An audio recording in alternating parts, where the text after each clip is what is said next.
வணக்கம். Vengeance, police family, கொலை சேவல், வவ்வல்ஸ், கிணத்தக்கானம் இதெல்லாம் இந்த வாரத்தோடைய புது ரிலீசஸ். ஆரண்யகாண்டம் ரீரிலீஸ் பண்ணியிருக்காங்க. மேட் இன் கொரியாங்கிற ஒரு தமிழ் படம் நெட்ஃப்ளிக்ஸ் ரிலீஸ் ஆயிருக்கு. ஆல்ரெடி போன மாதம் ரிலீஸ் ஆன சில படங்களும் இன்னும் ஓடிட்டுருக்கு. எதுக்காக யாருக்காக இவ்வளோ படம் ரிலீஸ் ஆகுது அப்படிங்கிறது வாரம் எனக்கு புரியவே மாட்டேங்குது. பரிதாபங்களில் சுதாகர் கேட்பார்ல, இந்த டிராஃபிக்கெல்லாம் பதில் எங்கடா போகிறீங்க, ஏன்டா இவ்வளோ பேர் ரோட்டில் இருக்கீங்க, எல்லோரும் அப்படி எங்கே தாண்டா போகிறீங்க அப்படின்னு இந்த வாரம் தமிழ் சினிமாவோடைய நிலவையும் அப்படி தான் இருக்குது. பர்சனல் வேலைகள் கொஞ்சம் அதிகமாக போனதுனால இந்த வாரம் கொஞ்சம் லேட்டான ரிவ்யூஸ் தான். நான் ரொம்ப கம்மியான படங்கள் தான் இந்த வாரம் பார்க்க முடிஞ்சுது. அதில் முதல் படம் தான் இந்த கிணத்தக்கானம். கிடாயின் கருணை மனுங்கிற ஒரு அற்புதமான படத்தை எடுத்த இயக்குனர் சுரேஷ் சங்கையாவுடைய மறைவுக்கு அப்புறம் ரிலீஸ் ஆகிருக்கிற படம் இது. காணாமல் போன கிணறு சொல்கிற கதை என்ன அப்படிங்கிறத சொல்கிறேன். நீங்கள் சப்ஸ்கிரைப் பண்ணலாம், சப்ஸ்கிரைப் பண்ணுங்கள். வீடியோ எப்படி இருந்துங்கிறத கமெண்ட்டில் சொல்லுங்கள். லைக் பண்ணுங்கள், ஷேர் பண்ணுங்கள். விருப்பம் இருக்கிறவங்க மெம்பர்ஷிப்லையும் ஜாயின் பண்ணலாம்.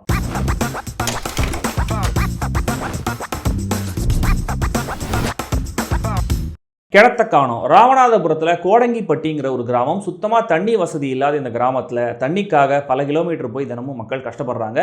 அரசாங்கம் பெருசாக இவங்க பிரச்சனையை கண்டுக்கிற மாதிரி தெரியல. திருவிழா நடத்தி அம்மன் கிட்ட உத்தரவு கேட்டு நீரோட்டம் பார்த்து ஒரு இடத்த செலக்ட் பண்ணுறாங்க. அந்த இடம் அந்த ஊர் கோயில் பூசாரி மாணிக்க வாசகமோடது. அவர் சிற்பியாகவும் வேலை செஞ்சிட்ருக்காரு. அதுதான் யோகி பாபு. அந்த இடத்துல கிணறு கட்டலாம் அப்படின்னு தோண்டும் போது எதிர்பாராத விதமாக தொல்லுயிர் படிவம் ஒன்று கிடைக்குது. தொல்லுயிர் படிவம்னா என்னன்றது நீங்கள் கூகுள் பண்ணி தெரிஞ்சுக்கோங்க. அந்த தொல்லுயிர் படிவத்தினால இந்த கிராம மக்களுக்கு பெரிய பிரச்சனையும் வருது. அது என்ன தொல்லுயிர், அதனால் வந்த பிரச்சனை என்ன, அதை இவங்க சமாளிச்சாங்களா இல்லையாங்கிறதா இந்த கிணத்தக்கானம். ரொம்ப இன்ட்ரெஸ்டிங்கான ஒரு ப்ரெமிஸ். ஃபன்னியாக தெரிகிற பேசுகிற எவ்ரிடே கேரக்டர்ஸ், அசாதாரணமான சிச்சுவேஷன்ஸ், அதில் சோஷியல் சட்டையர்னு முதல் பாதியை காமெடியாகவும் ரெண்டாவது பாதியை ஒரு ட்ராஜிக் காமெடியாகவும் கொண்டு போக ட்ரை பண்ணியிருக்காரு இயக்குனர். ஹலோ கந்தசாமி கேரக்டர் அடிக்கிற சில கவுண்டர்ஸ், பஞ்சாயத்து தலைவர் கேரக்டர், வில்லேஜ் லைஃப்பை டெபிக்ட் பண்ணுற மாதிரியான சில காட்சிகள், கவர்மெண்ட்டோட அதிகாரிகளுடைய அராஜகம் ஆரம்பமாகிற விதம், இதெல்லாம் இந்த படத்தில் அடிக்கோடிட்டு காட்டப்பட்டிருக்கு. அவ்வளவே. அதில் இன்னும் கூட ஆழமாக இறங்கியிருந்தா ஒரு அழுத்தமான சட்டையர் மாதிரி இருந்திருந்தாலும் ஹார்டிங்கான ஒரு படமாகவும் இது இருந்திருக்கும். பட் இப்போ டோனலி எம்மாதிரியான படம் இது அப்படிங்கிறது எனக்கு கடைசி வரைக்கும் புரியவே இல்லை. இன்டர்வல் பாயிண்டில் தான் இந்த கதைக்கான ஹுக் வருது. ஸோ முதல் பாதி முழுக்க அந்த ஊர் மக்கள், அவங்களுடைய வாழ்க்கை, வம்புதும்பு, யோகி பாபு கேரக்டர், அவருடைய வாழ்க்கைன்னு லிட்ரலாக கதையை நகத்தை படாத பாடுபட்டு நகர்த்தியிருக்காங்க. பட் இந்த முதல் ஒரு மணி நேரமும் இந்த பாயிண்ட்டுக்கு வராமல் வளவலன்னு பேசிட்டே இருக்க அப்படின்னு சொல்கிற மாதிரி வீணடிச்சிருக்காங்க.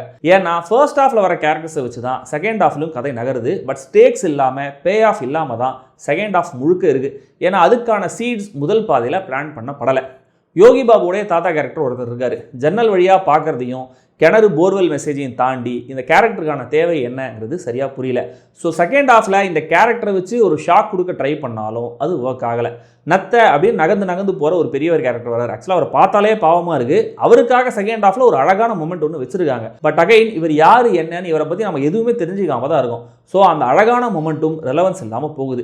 சோகமான சீன்ஸை ஒட்டி காமெடி பண்ணிகிட்டே இருக்கிறதுனால சோகமும் டைல்யூட் ஆகுது, காமெடியும் பெருசாக சிரிக்க வைக்கல. விடுதலை படத்தில் வரா மாதிரி அந்த ரேஞ்சுக்கு ஒரு ஹார்ட் பிரேக்கிங் மொமெண்ட்லாம் இருக்குது இந்த படத்தில். ஆனால் அதுவும் நம்மளை எந்த விதத்துலையும் பாதிக்காமல் கடந்து போகுது. தண்ணீர் அடிப்படை தேவைதான். ஆனால் இந்த கிராம மக்களுக்கு அது எவ்வளவு முக்கியம் அப்படிங்கிறத காட்டுறதுக்கான காட்சிகள் படத்தில் ப்ராப்பராக இல்லை. யோகி பாபு லவ் ஸ்டோரிக்கான அழுத்தமான காட்சிகளோ வசனங்களோ, அவர் தனிப்பட்ட வாழ்க்கையோடைய சோகம், தனிமையை சொல்கிறதுக்கான அழுத்தமான காட்சிகளோ வசனங்களோ கூட படத்தில் இல்லை. மக்களுக்கு என்ன நல்லதுன்னு யோசிக்காம என்ன பெரிய தொல்லுயிர் ஆராய்ச்சி அப்படின்னு ஒரு மெசேஜை சொல்ல ட்ரை பண்ணாலும் அதுவும் சரியாக லேண்ட் ஆகலை. செகண்ட் ஹாஃபில் ஒரு அசாத்தியமான விஷயத்தை இந்த கிராம மக்கள் பண்ணிட்டதா நம்மளுக்கு சொல்லப்படுது. அது எப்படி நடந்துச்சுங்கிறது புரியவும் இல்லை, அது நம்பும்படியும் இல்லை. மீடியா நினச்ச நேரத்தில் வராங்க, நினச்ச நேரத்தில் காணாமல் போகிறாங்க. மொபைல் பயன்பாடு இருக்கிற கிராமம்னு காட்டினாலுமே கூட அதுவும் ஒரு சில காமெடிக்காக மட்டுமே பயன்பட்டுருக்கு. கதையை நகர்த்தவோ பிரச்சனைக்கு ரிசால்வாவோ யூஸ் ஆகலை. யோகி பாபு தன்னுடைய லவுட்னஸை குறைச்சிட்டு எஃபிஷியண்டாக தன்னுடைய கேரக்டரை கேரி பண்ணியிருக்காரு. சில பாடி ஷேமிங் காமெடிக்களை தவிர்த்துருக்கலாம். ஹலோ கந்தசாமி பஞ்சாயத்து தலைவராக நடித்தவர் இன்னும் சில கேரக்டர்ஸ் கவனிக்க வைக்கிறாங்க. இந்த மற்றும் பலர் லிஸ்ட்டில் கலெக்டராக வர George Marian, Rachel Rebecca, Ramakrishnan, Kavitha Bharathi, கவிஞர் விக்ரமாதித்யன் உள்ளிட்ட ஒரு சிலர் இருக்காங்க.